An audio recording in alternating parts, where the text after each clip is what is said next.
இன்றே டவுன்லோட் செய்து உங்கள் ஃபேவரட் ஷோக்களை என்ஜாய் பண்ணுங்க. என்ன தேனு, இதுக்கப்புறம் என் தொல்லை உனக்கு இருக்காது. ஜாலியா கல்யாணம் பண்ணிட்டு போயிடுவேன். கல்யாணம் ஆகும்போது எப்படிதான் இந்த பொண்ணுகளுக்கு அழுகெல்லாம் வருதோ. உனக்கு என்ன பிரிய போறேன்னு கவலையே இல்லையா? எனக்கு என்ன, நான் ஜாலியா தான் இருக்கேன். இனிமே உன் டார்ச்சர் எனக்கு இருக்காதுல்ல. ஓ, அப்ப நான் உனக்கு டார்ச்சரா? ஆமா. எங்க என்னைய பார்த்து சொல்லு,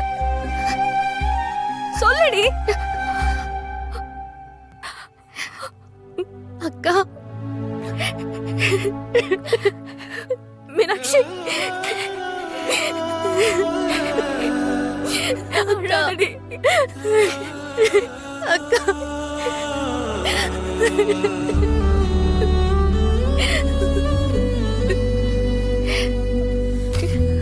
போன அப்புறம் என்ன மறந்துட மாட்டல்ல?